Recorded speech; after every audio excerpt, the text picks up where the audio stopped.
Kita masih berbincang dengan masing-masing tim ses pasangan calon di Pilkada DKI Jakarta, masih bersama dengan Andi Nurpati dari Agus Silvi, ada Juli Antoni dari Ahok Jarot, dan juga ada Syarif dari Anies Sandi. Masih bersama kami juga peneliti dari Litbang Kompas Yohan Wahyu. Mas Yohan, hasil ada sekitar 7% undecided voter yang masih belum menentukan pilihan. Apa yang kira-kira mereka tunggu? Apakah memang betul ada debat ketika yang betul-betul akan menjadi penentu bagi mereka? Ya, selain undecided voter, pemilih yang belum menentukan pilihan, kita juga ada menangkap pemilih mengambang, swing voter. Ini berasal dari ketiga pasangan calon. Ketika kita tanyakan apakah pilihan Anda itu sudah mantap atau punya peluang berubah. Yang peluang berubah ini masuk kategori swing voter. Ini kalau kita total dari ketiga pasangan calon ini sama undecided voter ada 28,7%. Ini sebenarnya relatif tinggi. Ini adalah pasar persaingan ketiga pasangan calon ya. Dan debat itu menjadi konsumsi hampir 30% ini. Kenapa? Karena kalau kita cross dari latar belakang sosial ekonomi, mereka adalah kelas menengah atas, pendidikan tinggi. Dan menariknya, mereka rata-rata hampir 40% ini menyaksikan debat pertama dan debat kedua. Artinya mereka mengikuti antusiasme terhadap debat itu. Jadi memang gejalanya memang mereka adalah nantinya akan menentukan pilihan setelah debat itu. Pilihan bukan berarti bisa tidak sekedar memilih dari salah satu ini, bisa saja tidak memilih. Dari proses itu. Karena memang tadi saya bilang swing voter itu bersikap ragu-ragu, bisa memilih juga bisa tidak. Atau 28% ya? Total sama semuanya. Dengan undecided voter ya. Jadi kelompok pemilih yang sudah belum menentukan pilihan sama kelompok swing voter. Tingkat kemantapannya gimana Mas? Saya belum baca. Kalau tingkat kemantapan yang paling tinggi tentu dari pasangan Basuki Jarot ya, sekitar 85%. Ini strong voter. Pemilih yang mengaku tidak akan berubah pilihan. Sementara dari Agus Silvi 62%.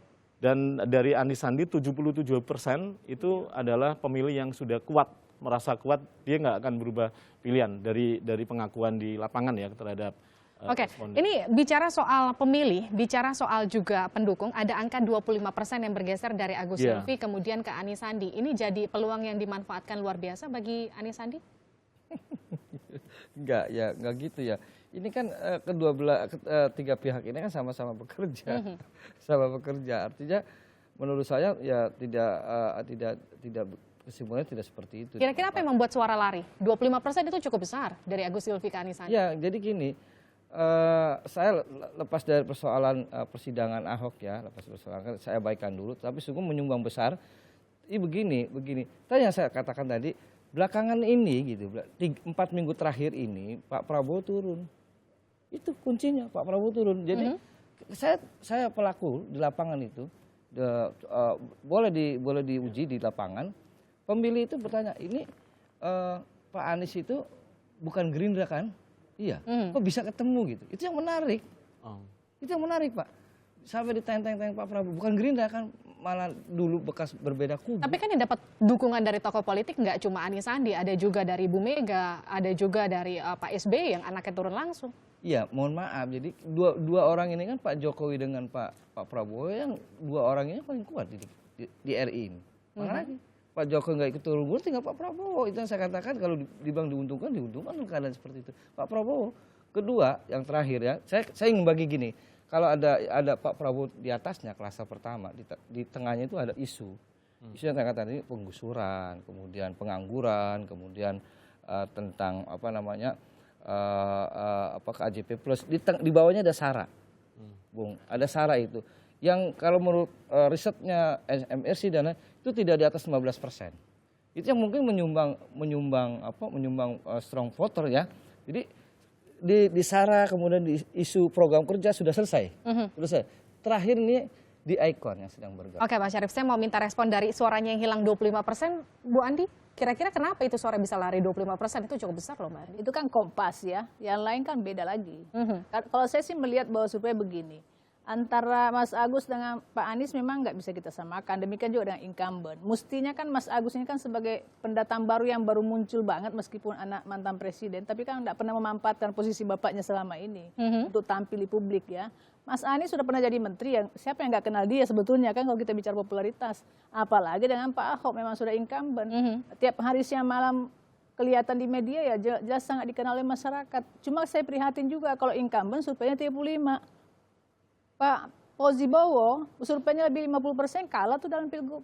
Jadi sebetulnya kita nggak mengatakan lembaga survei oke, itu sangat membantu memberikan masukan kepada pasangan calon, tapi tidak menjadi jaminan satu-satunya untuk pemenangan. Ini tidak bisa menjamin satu-satunya ini menjadi tapi faktor kita pemenangan atau tidak. Bahwa sebetulnya masyarakat DKI ini butuh pemimpin baru, ya. Butuh pemimpin yang bisa nyaman, memberikan keamanan, memberikan kesejukan, tidak gaduh dan lain sebagainya. Ini saya kira lebih kita mendengarkan aspirasi. Mbak Andi, waktu kampanye kurang lebih tinggal 3 hari lagi, masa tenang, kemudian minggu depan kita akan pilkada. Sekarang peringkatnya paling bawah, strateginya akan berubah nggak?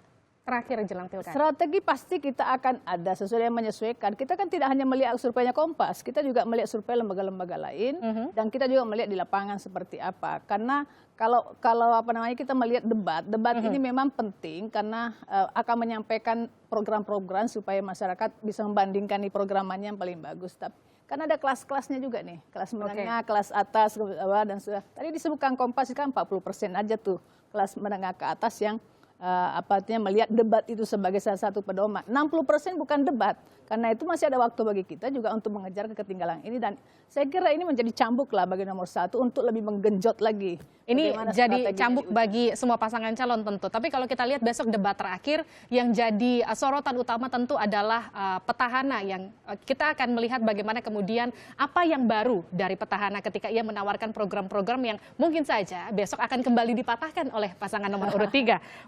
Asal faktual tidak masalah. Kira-kira apa yang kemudian baru yang besok akan ditawarkan oleh Ahok Jarot? Saya tidak bisa sebutkan di sini tentu ya, karena memang itu bagian dari apa yang sedang dipikirkan oleh Pak Ahok dan Pak Jarot. Tapi begini, saya tetap optimis sekali lagi ya bahwa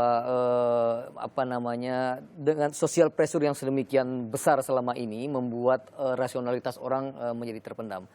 Nah, kami ingin mengetuk ya pintu hati warga, dan dengan cara yang kami miliki ya inilah fakta ya, approval rating, persetujuan orang mengatakan bahwa Pak Ahok ini berhasil ya. Kesehatan ya, soal transportasi, soal pendidikan.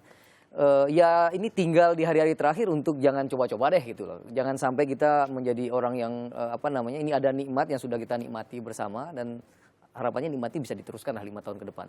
Oke, kita tinggal tunggu bagaimana kemudian masyarakat Jakarta. Saya ingin nyebut, Pak Ahok tidak bisa menjawab tentang pertanyaan apakah reklamasi diteruskan atau tidak. Oke. Bisa dijawab tentu dengan dapat dijawab. Kita nantikan apakah besok itu akan ditanyakan dan kemudian akan bisa dijawab. Menggusur. Berlokasi. Better. Kita akan lihat bagaimana serunya debat ketiga besok yang akan disiarkan langsung juga oleh Kompas TV. Terima kasih para tim ses telah bergabung bersama kami. Kita akan lihat bagaimana kemudian hasilnya di 15 Februari mendatang.